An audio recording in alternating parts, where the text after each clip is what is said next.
bayan, maasahan anumang panahon.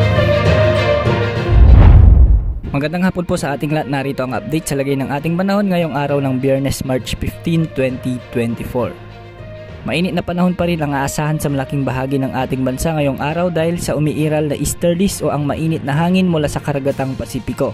Sa ngayon, ang shear line ang magdadala ng maulap na minsan ay may mga mahinang pag-ulan sa bahagi ng eastern section ng Southern Luzon, samantalang northeast monsoon naman ang nakakaapekto sa ilang bahagi ng Northern Luzon. Ang shear line ay posibleng malusaw na anumang oras o sa mga susunod na araw. Ngayong hapon ay patuloy na magdadala ng maulap ang sabalang panahon ang papalusaw na shear line sa bahagi ng Quezon, Camarines Norte, Camarines Sur, kasama na ang Polillo Islands. Ang mga pag-ulang ito ay posibleng magdulot ng mga biglaang pagbaha at pagguho ng lupa.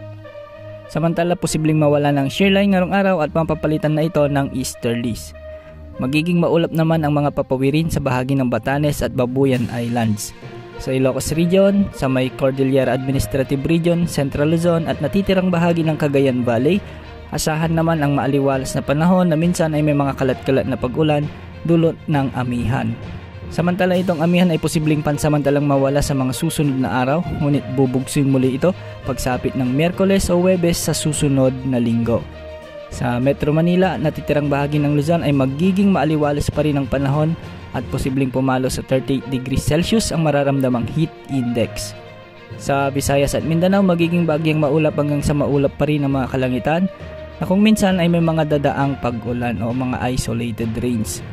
Ngayong araw, asahan na magiging mainit ang panahon at posibleng pumalo sa 40 degrees Celsius ang maitatalang heat index sa may Baybay City, Cotabato City, Dumangas Iloilo, Masbate City at Catbalogan City.